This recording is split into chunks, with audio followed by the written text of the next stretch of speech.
বাংলাদেশে আওয়ামী লীগ হচ্ছে কি dead chapter. Awami League case gone. Awami লীগকে আসলে এখন আর প্রাসঙ্গিক নেই। আমরা আওয়ামী লীগকে বাদ দিয়ে বাংলাদেশে এগিয়ে যাচ্ছে এবং বাংলাদেশের আসলে পুনর্গঠন সেদিন থেকে সম্ভব হয়েছে। এই যে আমাদের কি আসলে রাজনৈতিক দলগুলো আমাদের এক টেবিলে বসে আলোচনা করছে, এই কারণে আলোচনা করতে পারছে কারণ আওয়ামী লীগ আমাদের অতি দ্রুত এই গণভোট নিয়ে আমাদের অর্ডার হতে হবে।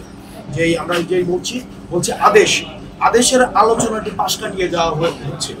আমরা চাই অতি দ্রুত আদেশের বিষয়টি নিষ্পত্তি হোক এবং এই আদেশটি কোনো অধ্যাদেশ নয়, কোনো প্রজ্ঞাপন নয়, অবশ্যই আদেশ হতে হবে এবং এই আদেশটি আমাদের এই গণঅভ্যুত্থানের মধ্য দিয়ে যিনি প্রধান উপদেষ্টা হয়েছেন ডক্টর মোহাম্মদ ইউনূসকে সে আদেশটি জারি করতে হবে।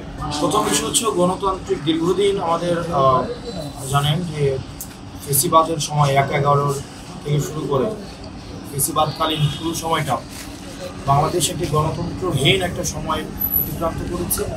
আমাদের গণতান্ত্রিক উত্তরণের জন্য আমাদের অবশ্যই নির্বাচন অবশ্যই হতে হবে এবং এই নির্বাচনের মধ্য দিয়ে আমরা এই গণতান্ত্রিক উত্তরণের আমরা এই যাত্রা শুরু করতে পারবো এবং এই যাত্রায় আমরা জাতীয় নাগরিক পার্টি অন্যতম ভূমিকা রাখতে পারবো এবং জাতীয় নাগরিক পার্টির ভূমিকাটা সবচেয়ে বেশি গুরুত্বপূর্ণ এবং নির্বাচন অবশ্যই হতে হবে। তবে যে বিষয়টি হচ্ছে নির্বাচন হওয়ার আগে আমাদের কিছু কাজ ছিল, সেই কাজগুলো সম্পন্ন হবে না। তো এই কাজগুলো সম্পন্ন হওয়ার একটা প্রক্রিয়া একটা পর্যায়ে এসে আমরা পৌঁছেছি। সেই পৌঁছানোর একটি যে বিষয় আপনারা গতকাল থেকে দেখছেন না এর বিষয়, অর্থাৎ সংস্কারগুলো মৌলিক সংস্কারগুলোতে একটি প্রস্তাবনা এসছে। সেই মৌলিক সংস্কারগুলোর পক্ষে যারা আছেন তারা বলছেন এবং এই মৌলিক সংস্কারের বিপক্ষে যারা অবস্থান নিয়েছেন, বিশেষ করে তত্ত্বাবধায়ক সরকারের প্রশ্নে, বিশেষ করে এনসিসির প্রশ্নে, আমাদের দুদকে স্বাধীনভাবে কি নিয়োগ করা হবে কিনা সেটির প্রশ্নে, আমাদের যেই কনস্টিটিউশনাল এবং ইনস্টিটিউশনাল রিফরমেশনের মৌলিক প্রশ্নগুলোতে এখন বর্তমানে না এর মধ্য দিয়ে তারা তাদের অবস্থান জানান দিচ্ছে। যারা এর পক্ষে রয়েছেন, ইয়েস এর পক্ষে রয়েছেন, তারা মৌলিক সংস্কারের পক্ষে অবস্থান করছেন। অন্যদিকে যারা নায়ের পক্ষ নিয়েছেন তাদের এই জায়গায় বিষয়টি স্পষ্ট হয় যে মৌলিক সংস্কারের যে বিষয়গুলো এসছে সেটির বিপক্ষে তারা অবস্থান নিচ্ছে। তো এখন আমরা আমাদের জায়গা থেকে যে বিষয়টি না এর পাশাপাশি আমরা যে বিষয়টিকে আমরা গুরুত্ব দিতে যাচ্ছি এনসিপির পক্ষ থেকে, সেটি হচ্ছে আমাদের অতি দ্রুত এই গণভোট নিয়ে আমাদের অর্ডার হতে হবে। যেই আমরা যেই বলছি আদেশের আলোচনাটি পাশ কাটিয়ে যাওয়া হচ্ছে। আমরা চাই অতি দ্রুত আদেশের বিষয়টি নিষ্পত্তি হোক এবং এই আদেশটি কোনো অধ্যাদেশ নয়, কোনো প্রজ্ঞাপন নয়, অবশ্যই আদেশ হতে হবে এবং এই আদেশটি আমাদের এই গণঅভ্যুত্থানের মধ্য দিয়ে যিনি প্রধান উপদেষ্টা হয়েছেন ডক্টর মোহাম্মদ ইউনূসকে সে আদেশটি জারি করতে হবে। কোনো ফেসিস্টের রেখে যাওয়া আমাদের যে ফেসিস্টের লিগেসি যিনি ধারণ করছেন চুপ্পু এই আদেশ দেওয়ার কোনো এখতিয়ার নেই এবং এই গণঅভ্যুত্থানের লিগেসি হিসাবে ডক্টর মোহাম্মদ ইউনূসকেই আদেশটি দিতে হবে। এই বিষয়টিও আলোচনায় প্রাসঙ্গিক হওয়া উচিত। নম্বর ওয়ান, আওয়ামী লীগ এখানে নাম্বার ওয়ান হচ্ছে যে বিএনপি এবং জামাতের সাথে যে দূরত্ব তৈরি হয়েছে যেটি বলছেন সেটি সত্য নয়। আমরা যে বিষয়টা হচ্ছে ক্রিয়াশীল বাংলাদেশে যে রাজনৈতিক দলগুলো রয়েছে তাদের সাথে সবার সাথে প্রত্যেকটি রাজনৈতিক দলের ওয়ার্কিং রিলেশন থাকে, সংস্কারের পক্ষে যারা অবস্থান নেয় এবং আমরা দেখেছি যে বিভিন্ন সময় আমরা যে সংস্কার প্রস্তাবনা দিয়েছি সেটির সাথে কখনো আমরা দেখেছি জামাত একমত হয়েছে, আবার কখনো কখনো তারা তাদের অবস্থান পরিবর্তন করেছে। একই জিনিস আমার বিএনপির ক্ষেত্রে হয়েছে। তো সেই জায়গায় যখন জামাত আমাদের সংস্কার প্রস্তাবনাগুলোকে আমাদের মৌলিক জায়গাগুলোকে এগিয়ে নিয়ে গিয়েছে তখন মনে হয়েছে জামাতের সাথে আমাদের হয়তো ঋদ্ধতা রয়েছে, আবার একই জিনিস বিএনপির ক্ষেত্রে হয়েছে। বিষয়টি মোটেও এমন না, বরং সংস্কারের পক্ষে যারা থাকবে তাদের সাথে আমাদের এনসিপির একটা ঋদ্ধতা প্রদর্শন করতে থাকবে। আর সংস্কারের বিপক্ষে যারা অবস্থান নেবে এনসিপির সাথে দূরত্ব তৈরি হবে। দ্বিতীয় যে বিষয়টি নির্বাচনে জোটে যাওয়া বা না যাওয়ার বিষয়ে আমাদের এনসিপির আহ্বায়ক জনাব নাহিদ ইসলাম ইতিমধ্যে স্পষ্ট করেছেন যে আমাদের জোট হওয়া, নির্বাচনী অ্যালায়েন্স হওয়ার সেটির একটি মৌলিক যে নীতি, সেই নীতিটি হচ্ছে সংস্কারের পক্ষে কারা রয়েছে, সংস্কারের বিপক্ষে কারা রয়েছে এবং সেটি সময় নির্ধারণ করে দেবে। তৃতীয় যে প্রশ্নটি আপনার ছিল সেটি হচ্ছে, দেখেন বাংলাদেশে আওয়ামী লীগ হচ্ছে একটি dead chapter. Awami League case gone. Awami লীগকে আসলে এখন আর প্রাসঙ্গিক নেই।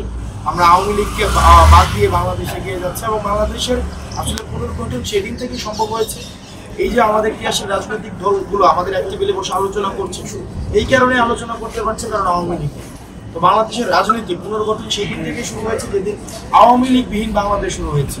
তো এই ক্ষেত্রে আওয়ামী লীগের আবার পুনর্বাসন, আওয়ামী লীগের আবার হচ্ছে আপনার কোনোভাবে এই সমঝোতা, এই প্রশ্নগুলোই অবাঞ্ছিত, বিশেষ করে এনসিপির কাছে এটা কোনোভাবেই সম্ভব নয়। তৃতীয়ত যে বিষয়টি সেটি হচ্ছে আমরা দেখেছি যে আপনি বলেছেন যে বিএনপি এবং জামাতে ইসলামী সেটি হচ্ছে আওয়ামী লীগকে কাছে টানার একটি বিভিন্নভাবে বিভিন্ন প্রতিষ্ঠান আমরা সোশ্যাল মিডিয়াতে দেখেছি যে করা হচ্ছে ভোটার হিসেবে।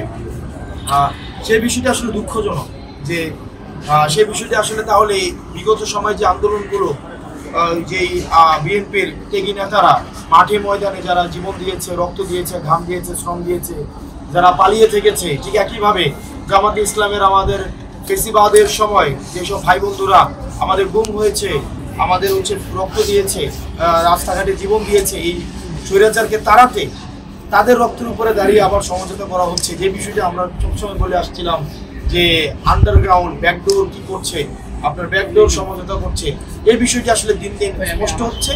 এবং আসলে তারা তাদেরকে জনগণ ভোট দিবে কিনা তাদের এই ধরনের এই ব্যাকডোর সমঝোতার কারণে এটি আসলে ভোটাররাই নির্ধারণ করবে। আমার কাছে মনে হয় না এটি খুব বেশি ফলপ্রসূ। যেমন আমরা বারবার বলে আসছি যে নির্বাচন কমিশন যে সিদ্ধান্তগুলো নেয় সেই সিদ্ধান্তের কোনো নীতিমালা নেই। মানে সকালে ঘুম থেকে উঠে মনে হয় যে এটা দিবে যে মাইক মার্কা, মাইক দেখছে মাইক দিয়ে দিচ্ছে, মোবাইল দেখছে মোবাইল মার্কা, ট্রাইপড দেখছে ট্রাইপড মার্কা, ওই যে সূর্য দেখতেছি উপরে, তো ওই দেখলাম যে ওখানে সূর্য মার্কাও আছে, মানে সূর্য মার্কা। তো এখানে দেখবেন কিছুদিন পরে যা মনে হয় যেটা দেখে এখন কোন নীতিমালার মধ্যে দিয়ে শাপলা অন্তর্ভুক্ত করা হয় নাই তারা কিন্তু স্পষ্ট করে নাই। আবার কোন নীতিমালার মধ্যে দিয়ে বেগুনকে অন্তর্ভুক্ত করা হয়েছে তারা সেটাও স্পষ্ট করে। আবার গতকাল দেখলাম যে আবার তারা শাপলা কলিকে অন্তর্ভুক্ত করছে, আসলে কোন নীতিমালার ভিত্তিতে করছে সেটা স্পষ্ট না আমাদের কাছে। সেজন্য আমরা বারবার আসলে যেটি ফোকাস করছি সেটি হচ্ছে নির্বাচন কমিশন এভাবে আসলে উইথজেকেলি চলতে পারে না, তার একটা নীতিমালা থাকতে হবে। এটি জনগণের প্রতিষ্ঠান, সাংবিধানিক প্রতিষ্ঠান, সাংবিধানিক প্রতিষ্ঠানের নীতিমালার ভিত্তিতে কিন্তু চলতে হবে, এটা নিয়মের ভিত্তিতে চলতে হবে। এটা কোনো ব্যক্তি সর্বস্ব, একটি আধুনিক মানদাতার একটা মানদাতার মধ্যযুগীয় চিন্তা প্রসূত সিদ্ধান্ত নিয়ে এই সাংবিধানিক প্রতিষ্ঠান চলতে পারে না। তো সেজন্য আমরা যেটি সবসময় ফোকাস করে আসছি এনসিপি, সেটি হচ্ছে আমরা নির্বাচন কমিশনের আসলে নীতিমালাটা দেখতে চাই, যে নীতিমালার ভিত্তিতে তারা মার্কাকে অন্তর্ভুক্ত করে, আবার যে নীতিমালার ভিত্তিতে তারা অন্তর্ভুক্ত করে না, আবার যে নীতিমালার ভিত্তিতে তারা বাদ দিয়ে দেয়, এই নীতিমালাটা হচ্ছে আমাদেরকে দিতে হবে। এবং এই বিষয়ে আমাদের সাংগঠনিক সিদ্ধান্ত চূড়ান্ত আমরা আলোচনার মধ্যে দিয়ে এর আমাদের কর্মসূচি, আমরা জনগণ থেকে আমাদের কর্মসূচি আসে, যারা আপনাদের যে অভ্যুত্থানের সময় আমরা কর্মসূচি দেওয়ার আগে জনগণ দিয়েছি আমাদের যে মার্কা, আমাদের মার্কা কোনটা আমরা নিব বা মার্কা আমাদের যে সাংবিধানিক প্রতিষ্ঠান নির্বাচন কমিশন থেকে যেটি দেওয়া হয়েছে সেটি জনগণ গ্রহণ করছে কিনা, যদি জনগণ গ্রহণ না করে সেটিকে আমরা প্রত্যাখ্যান করব। এখন সেই বিষয়টি আমাদের জনগণ, আমাদের এনসিপি নেতা কর্মী এবং বাংলাদেশের জনতা নির্ধারণ করবে এবং সেটির ভিত্তিতে হচ্ছে আমরা সিদ্ধান্ত নেব। আর যে বিষয়টি সেটি হচ্ছে যে আপনি বলেছেন যে আপনার প্রথম প্রশ্নকে আমি উত্তর দিয়েছি যে আসলে এই সাংবিধানিক প্রতিষ্ঠান একটি নীতিমালার ভিত্তিতে আসলে চলা উচিত। যাক, ধন্যবাদ আপনাদেরকে, পিরোজপুর কে ধন্যবাদ এই প্রোগ্রাম আয়োজন করার জন্য। আমরা খুব দ্রুতই এই নভেম্বরের প্রথম সপ্তাহের মধ্যে আমরা আহ্বায়ক কমিটি ঘোষণা করবো। পিরোজপুরের যারা সুনাগরিক রয়েছেন, যারা নাগরিক রয়েছেন, পিরোজপুরের দায়িত্বশীল মানুষ যারা রয়েছেন, আমরা আপনাদেরকে আহ্বান করবো আপনারা আমাদের পাশে দাঁড়ান।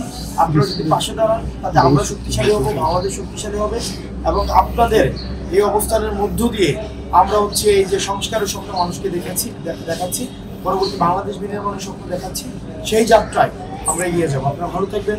সাংবাদিক সহ আপনাদের সাংবাদিক বন্ধুরা সকাল থেকে আমাদেরকে সময় দিয়েছেন, আমরা আপনাদের কাছে অকৃত্রিম কৃতজ্ঞতা প্রকাশ করছি।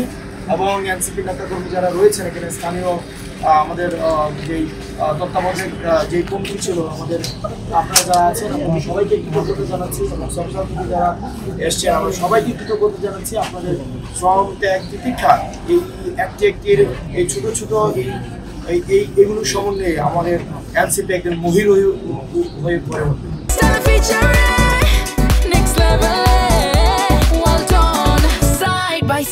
Free